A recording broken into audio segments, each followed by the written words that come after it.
अन्नदाता। लहू किसानों का बन के पसीना सींचता है धरती का सीना। मेहनत का तेरी हक दिलवाने, नई तकनीक नई खोज बताने।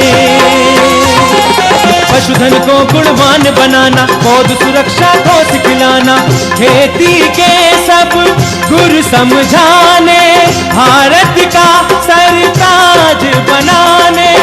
आठों पहर है संग तुम्हारे अन्नदाता, अन्नदाता। नमस्कार, मैं हूं शुभी मिश्रा और आप सभी दर्शकों का अन्नदाता कार्यक्रम में बहुत बहुत स्वागत करती हूं।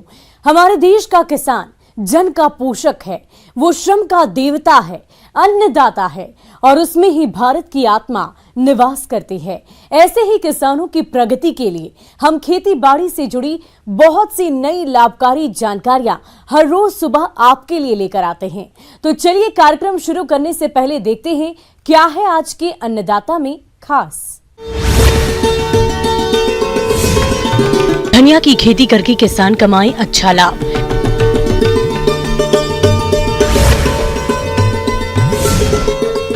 वर्टिकल फार्मिंग से सुधरेगा स्वास्थ्य और पर्यावरण।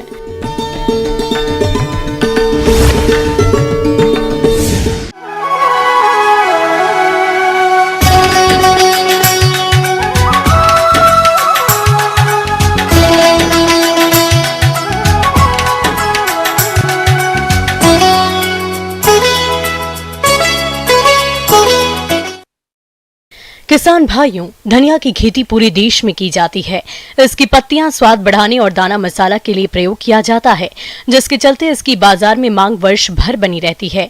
तो आप इसी लाभ को देखते हुए धनिया की खेती से अधिक उत्पादन लेने के लिए इसकी बुआई के समय कौन कौन सी बातों का खास ख्याल रखें, इसकी समस्त जानकारी दे रहे हैं कृषि विज्ञान केंद्र शहडोल के वरिष्ठ कृषि वैज्ञानिक डॉक्टर मृगेंद्र सिंह।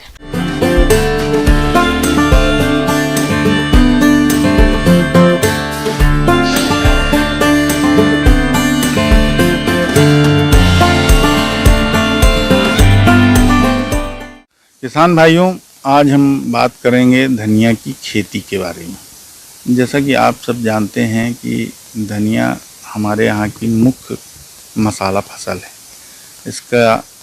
इसकी पत्तियाँ और इसके बीज दोनों मसाले के तौर पर उपयोग किए जाते हैं।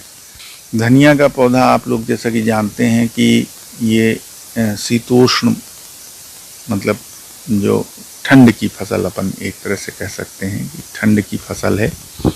तो किसान भाई, इसकी बुआई का समय जैसा कि है कि अक्टूबर के मध्य से अपन नवंबर तक इसकी बुआई कर सकते हैं। खेत की तैयारी के समय एक जुताई मिट्टी पलटने वाले हल से और 2 जुताइयां देशी हल या कल्टीवेटर से करने के बाद पाटा लगाकर खेत को समतल कर लेना चाहिए।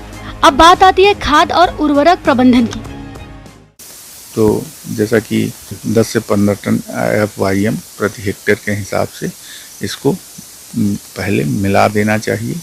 साथ में किसान भाई जैसा कि जानते हैं कि इसमें फास्फोरस, पोटेशियम हमको बेसल डोज के तौर पर ही दे देना चाहिए और नाइट्रोजन की आधी मात्रा हमको शुरू में देना चाहिए और पहली पत्ते की कटाई होने के बाद और सिंचाई करने के बाद हम इसमें बाकी आधी की मात्रा डाल सकते हैं। अपन रबी में जब फसल लेते हैं तो इसके बीजों में अच्छी सुगंध रहती है और इनकी क्वालिटी अच्छी रहती है। तो उसके हिसाब से अपने किस्में भी हैं, जैसे सिम्पो S33, RCR 684 और RCR 435। ये ख़ास तौर से बीजों के लिए ये बहुत अच्छी किस्में हैं और इनका इसके लिए उपयोग किया जाता है। दूसरा जो है कि अगर हमको पत्ती भी चाहिए और बीज भी चाहिए तो उसके लिए जो किस्में हैं JD1 और RCR 480 और गुजरात धनिया 2 है। ये सबसे अच्छी डुअल पर्पज किस्में हैं। साथ में अगर सिर्फ हम पत्ती के लिए खेती करते हैं तो उसके लिए गुजरात धनिया 2 और RCR 728 बेहतर किस्में हैं। जहाँ तक बीज दर की बात है तो हमारे खेत में अगर नमी अच्छी है तो हम इसके लिए 20 से 25 किलो पर हेक्टेयर के हिसाब से बीज रखते हैं, और अगर नमी कम है तो हमें थोड़ा सा बीज दर ज़्यादा रखना चाहिए। 25 से 30 किलो प्रति हेक्टेयर के हिसाब से हम इसकी बुआई कर सकते हैं। किसान भाइयों, बीज को हमेशा किसी प्रमाणित संस्था से ही खरीदना चाहिए और बीज को बोने से 8 से 10 घंटे पहले पानी में भिगा देना चाहिए। साथ ही भूमि जनित रोगों से बचाने के लिए मैकोजेब 3 ग्राम दवा से प्रति किलोग्राम बीज को उपचारित करना चाहिए। इसमें रो टू रो जो डिस्टेंस है वो करीब 30 सेंटीमीटर के आसपास रखना चाहिए। ये खेत की मिट्टी और किस्म के अनुसार ये चीज़ वेरी कर सकती है। किसान भाइयों, धनिया की जो खेती है इसमें 4 से 5 सिंचाई की आवश्यकता होती है। ये डिपेंड करता है कि आपकी खेत की ज़मीन कैसी है, उसकी जल धारण क्षमता कैसी है। तो खेत में आप नमी का स्टेटस देखते रहें, नमी की स्थिति देखते रहें और उसके हिसाब से 4-5 सिंचाई इसमें लगती है। मुख्य रूप से इसमें जो समस्या है वो आती है खरपतवार नियंत्रण की। तो किसान भाई, जैसा कि आप जानते हैं, बुआई के तुरंत बाद इसमें हम स्टाम पिक्स्ट्रा या पेंडामेथिलिन जो स्टाम 30 के नाम से आता है 1 किलो प्रति हेक्टेयर के हिसाब से उसका उपयोग कर सकते हैं। पर किसान भाइयों को कोशिश ये करनी चाहिए कि चूँकि हम इसकी पत्तेदार सब्जी के लिए उपयोग करते हैं, सीधे इसका कंजम्पशन करते हैं, तो हमें केमिकल का उपयोग कम से कम करना चाहिए और हाथ से निदाई गुड़ाई इसके लिए बेहतर होती है। तो इसमें 1 से 2 निदाई गुड़ाई की आवश्यकता होती है। किसान भाइयों, अब लेते हैं एक छोटा सा ब्रेक।